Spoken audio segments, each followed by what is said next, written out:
So welcome to Troublemakers, the podcast. We have a special guest today. Thanks for joining us. Thank you guys for having me here, and it's an honor to talk about things that really concern us. And I'm sure this trouble that we're gonna make is gonna be trouble for positivity. Yeah, exactly. The world is so screwed up, so the trouble we make is just to bring it back to some sanity. So today we want to talk a little bit about digital security, and we're sitting in an undisclosed location in Africa, right? And a lot of authoritarians around the world have a similar playbook. They learn from each other. They share tactics. Sure. And one of the main tactics that we see is internet shutdowns. Yeah, for sure. So that's one of the main tactics, especially around elections time. They don't want us to be able to coordinate with each other. They want to hide information so that they have more of a vacuum of power to, rig the elections, do whatever they want to do, oppress people, exact repression on all of us. So that's one of the tactics. But before we get into some of the, how do we protect ourselves? How do we dodge surveillance? How do we deal with like the insecurity that's politically motivated? First, I want to ask you just about basically like the infrastructure, the telecoms, the internet service providers. In Africa, more than any other continent in the world, the data we have is very slow and unreliable. For sure. It's also the most expensive. Yeah, sure. Go anywhere else in the world, you'll have a faster connection. And more reliable. More reliable, perhaps less censorship in many places, and also it will be cheaper. Wow, for sure. So tell us about the telecoms. How does it really work? Okay, so we have about 5 main telecommunication companies in Tanzania, and all of these companies are regulated by the Tanzanian Communication Regulatory Authority, and there are rules that are governing these bodies or these telecommunication companies. And as a country, I feel like most of these companies operate, but they operate also under a shadow of the government in a way that they aren't really free, whereby if by signing or by being just a user of one of these companies, I think you should be able to be afforded that safety and then freedom, whereby your data could not be shared by any parties. But starting it with, we have different cases that have developed for the last 3 or 4 years, whereby some of the activists and some of the opposition leaders say that some of their data was shared to the government authorities, which made them easy to be spotted, and then they were being suppressed, or some things happened to them, whereby just that happening by itself, I feel like doesn't really guarantee somebody using any of those networks will keep them safe, because you feel like somebody who gives you a service should guarantee your safety too, because in that way you'll be free to use the service. And then if your data could be shared without any cause or without any legal mandate, so data could be shared also. But I feel like most of the time data is shared when court order comes in, and then because of 1, 2, 3 there's an investigation going on, but nobody can just go behind somebody's back and then go to these companies and share this data. So I feel like these companies should also have a way to stand for themselves and stand against the policies that they have, because these policies make them look like they don't really respect the privacy of their clients. And in this way, it really builds no trust in between the companies. And then considering that these services are paid by the people, by the users, and then without the users, nowhere these companies could really go. So I feel like they should really know a way, or they should come together and say or make policies that will really make them be able to be trusted by the users or by the people. And also I feel that the same thing comes about data, meaning the internet distribution.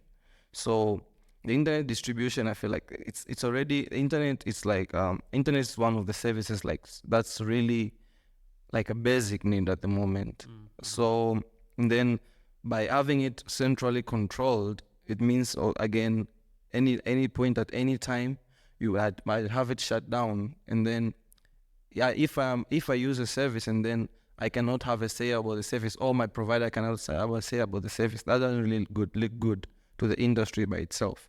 So considering that that's one of the main contributors of the economy of this country, I feel like they should be able to come up together with have rules and policies and really express all these things that people face. I know there are rules usually in the government, but those rules should be fair according to what the services really say or what they provide. Let's say that I'm a critic of the government or a critic of, one of the telecoms. What could I do when I want a SIM card? What could I do when I'm online to protect my privacy? So I would say, since all the SIM cards are usually registered by name, more details, whereby you'll have your name, you'll have a place where you stay, I would suggest that most of the conversations or communication that happens, they should happen over the internet, not over the local phone calls and phone lines, especially considering that we have elections that are coming in very straight to us. I would prefer somebody to use WhatsApp calls more than like using normal calls. Is WhatsApp fully encrypted? Yeah, WhatsApp is end-to-end encrypted. Because it's very hard for a government to call Facebook, call Meta, and get the data. That will be just like a long process, and then that will need all these legal documents to do that. More than for them to just eavesdrop through your phone call that you're doing with somebody, because if they have your number, and then if they can always just track you, because you only need the IMSI and then some few details for you to track the call. Facebook is kind of famously assertive that people actually don't value privacy. This is kind of like the whole thing of Zuckerberg, right? Yeah. And they're starting to own more and more social medias, right? For sure, yeah. Meta, let's say, is owning more and more social media. Yeah. A lot of us use Signal or Telegram or different kinds of applications that are developed by, let's say, digital security activists. Yeah. Because they want people to have that anonymity and privacy and to protect themselves. Yeah. So we often advise that people move from WhatsApp to Signal, and there's this whole debate about whether or not WhatsApp is fully encrypted still right now. Yeah. So what they say, or what they tell us from user agreement and policies, that they are end-to-end encrypted. And I feel like that's a good argument, because if you tell me that your service is end-to-end encrypted, and then later I find that my data has been out there, and then that's a case, and then we can go to court, or we can have really a legal battle about that. Right. Yeah, but Telegram was really one of the best social media communications. But through the last month, there's been issues in all the other countries that don't really like freedom of speech. Telegram has been cracked down. The owner was held in France, I think, a couple of weeks or a month ago. And then I feel like they're also trying to crack down all this privacy or all this encryption in between. But I feel like Telegram is also one of the best social medias that you can use, or communication media that you can use. And Signal too is one of them. And it's only couple of what I wouldn't advise is maybe against using emails, because emails could also be private, but it's very easy if somebody really wants to crack down and then wants to hack you down. It's easier if they really put all their resources in there. So I would say that now all these encrypted social medias really make sense, especially in a place whereby it's not really easy to express yourself. And also, I would say we can use VPN, for instance, maybe in social, or when we have public messages like Twitter. But it's really tricky, because you need to be very careful with your footprints and then how you really post all this message and the identity that you're trying to portray there, because some people can be free to express what they want, but some people not. So maybe you might have just an AKA, or just and then use that, and then maybe use VPN and post it from a different location, just to make sure your message goes across there and then reaches the right people. Tell us what a VPN is. So VPN is a virtual private network.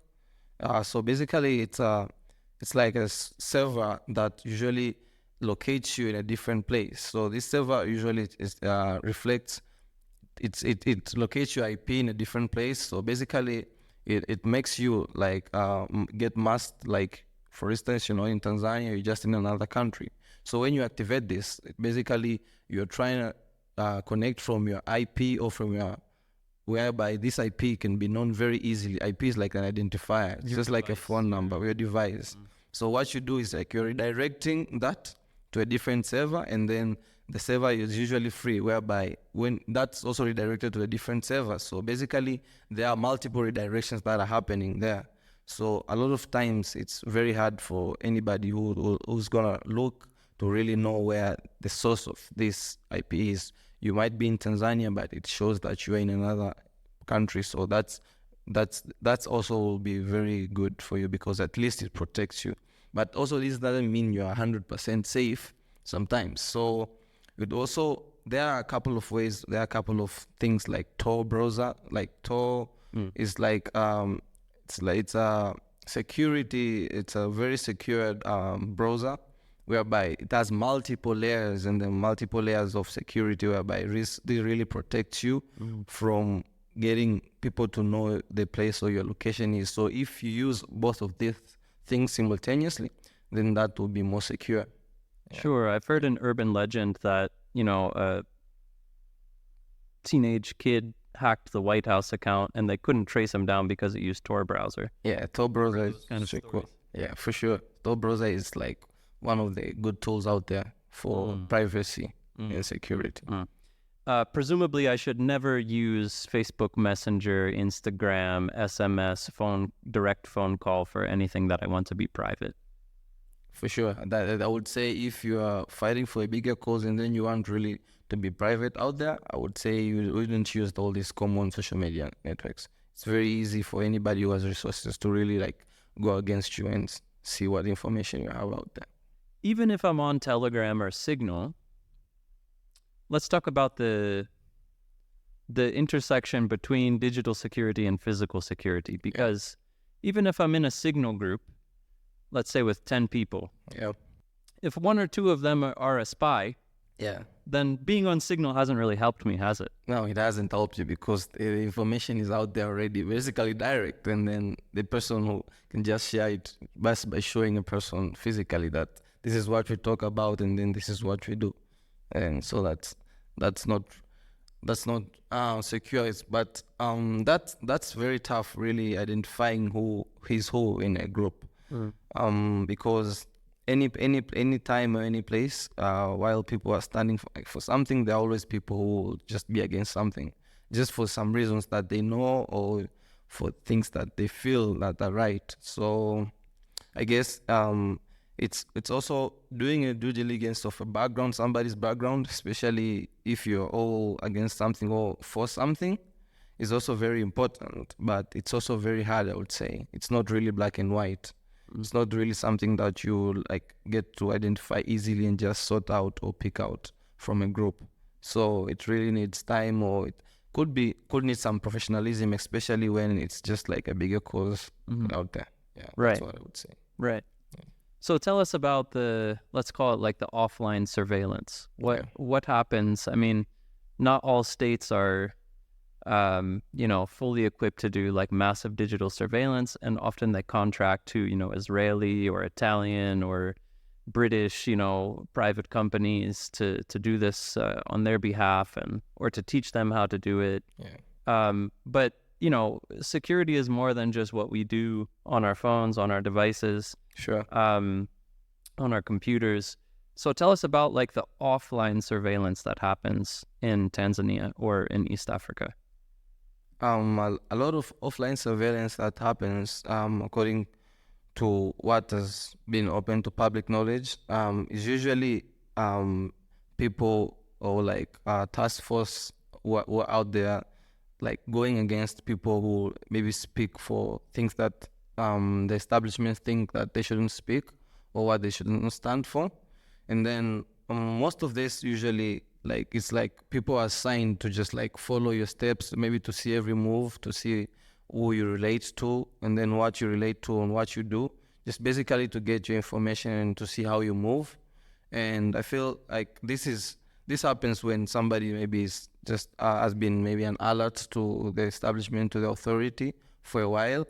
And then according to the information that has been out there, and then for example, we have different cases that have happened before. For instance, we have cases that have happened for the last 3 or 4 months or years. We've seen like the opposition leader, Tundu Lissu.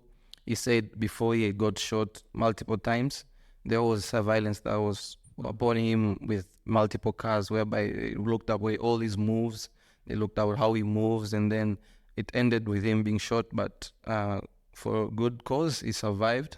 And then I feel like all these things happen when somebody really stands for a cause, which I think it shouldn't happen, because it's usually just for like a greater cause. Because if you have power, and then the power should be used to like help the people who are in need, or the people who really need the power. And most of the time, people who are in power aren't the one who need help from the power.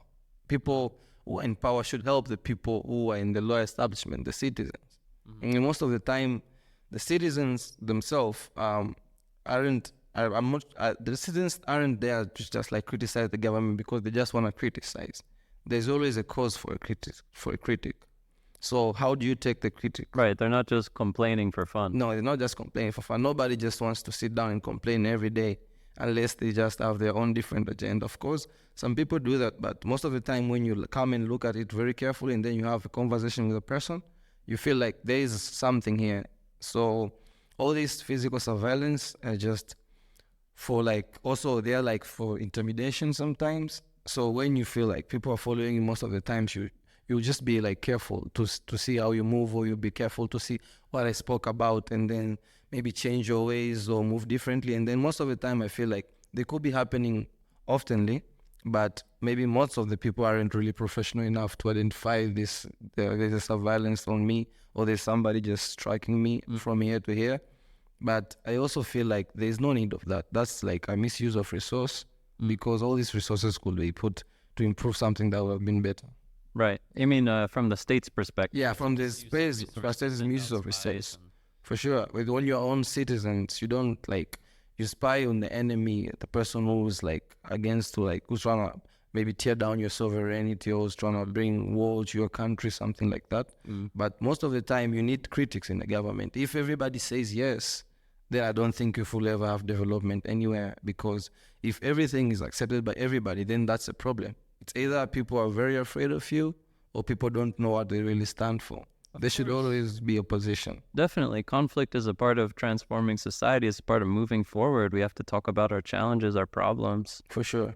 Yeah, that's true. I mean, can we really expect Suluhu or others in power to have good faith toward us? They're in power. They're benefiting a lot. They're getting a lot of money. You know, they're selling the entire coastline to foreigners. A lot of investments. Yeah. The ports, no longer belong to Tanzanians, Can we really expect them to sit down and look at the interests we have and use their power to accommodate us? For a point, and that's what we expect any leader to do. Like leader to stand for the cause or for the better of the citizens. But with time, it shows that that's not really what happens. Could be because of their different reasons.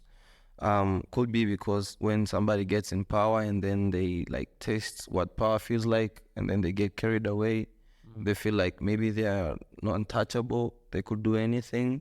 And then it's because also when you're in power, any person who like supports the regime or supports the person who's in power benefits in a way for the people who are in power. And then because every day a person who's in power doesn't face the reality that really the people down there face, feel like they don't, with time, they don't really get to stay in touch with the reality. And then while not staying in touch with the reality, they just lose like the whole humanity perspective of looking at problems, or looking how people relate to different problems around the world. And then that comes in the point now they just like start to be like militarize everything, put a lot of force in things that didn't like require any force use. And I feel like it should be that way, considering that we feel like we are making a change there. But with what has happened in the couple of years, I don't think if that's a practical thing that we need to look forward to. Things should change. Some things need to change. For instance, the constitution needs to change. The constitution needs to change, like should put people accountable for anything wrong that they do. The constitution needs to change, the policy needs to change. Like, people should know that anybody in power really works for the citizen and works for the betterment of the country. This is not like a personal thing. It's not like it's not a monarchy, like whereby I need to like get all this gold and put them on my end. So I'm just strong and then I can stay in power for a while. And I feel like also people need to be educated more, especially the citizens, like, because I think we get carried away with very little things, especially when it comes to the moment when there are elections around. Like, people get carried away with very few gifts and all these things. And then when a person comes in, they should come with policies and they should express what they are going to change. So when these people just say it for just like ceremoniously, they don't really mean it. But if they don't really mean it and then they don't do anything about it, how do we keep them accountable? So we need to like change a lot of things to make sure that if these people come to us with 1 or 2 and 3 things, they stay accountable. I would not say, I would give an example of our neighboring country, Kenya. They're still developing democracy, but I feel like there are some couple of steps or miles of steps away from us, because there is an accountability there. Or there are demonstrations that happened a couple of weeks ago, months ago. I think they really raised an alert to the authority in there that these people really mean what they stand for. But then again, like, demonstration is like part of your constitutional right, even as per our constitution.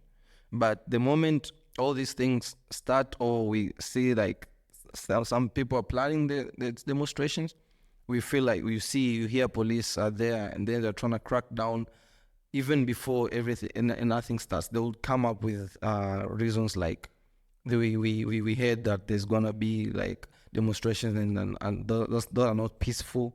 People are gonna loot, or people are trying to like revolt or change authority into places, which I feel like it's not really that easy, because it's a strong establishment, and then nobody can really just like come up and just do a coup d'etat just that easily.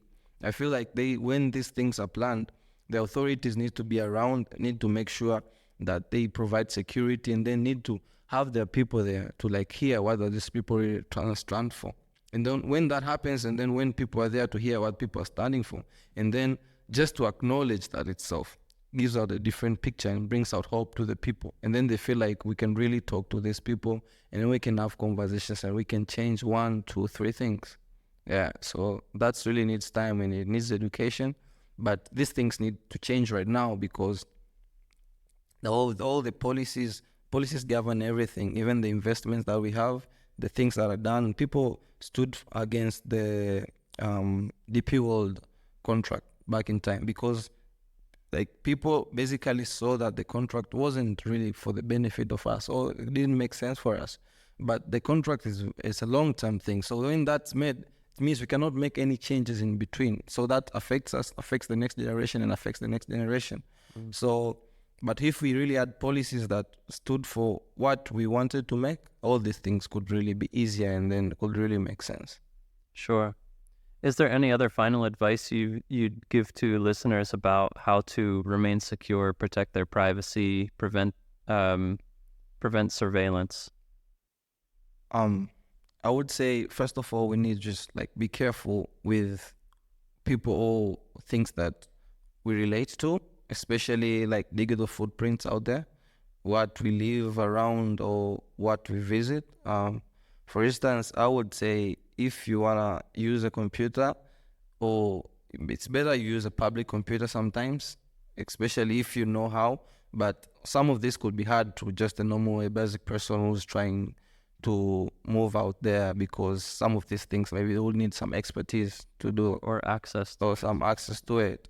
But what I would say is a lot sharing things online, especially with maybe your normal name, especially if you're not comfortable with it, or you don't feel like talking about these things. I wouldn't advise you that. You can just maybe have an account, like a parody account or an alias. It doesn't look like it's pure, but I feel like it's the best way for. It's not perfect, but it helps. Yeah, it helps. The best way for you to get your word across there, and just try engage with the right civil societies or with the right people who stand for these causes, and then just make your word get out there easily. I think that I would advise for that. Asante Ndugu, thanks for joining us here. Asante sana for your time at the Troublemakers podcast. Hi! We hope you enjoyed the conversation on this episode of Troublemakers and feel inspired to stir up some good trouble in your own community. Do feel free to check out our other episodes and subscribe to Troublemakers Podcast in your preferred podcast app. You can follow us on Instagram and Facebook as troublemakers.podcast for all the latest updates, behind-the-scenes content, and sneak peeks of what's coming next. We also love to hear from our listeners. You can email us via troublemakersthepodcast@gmail.com or simply drop a DM through our social media. And hey, if you enjoyed this episode, take a moment and share it with a friend or leave us a review. It really helps us grow our community of troublemakers. Keep shaking things up.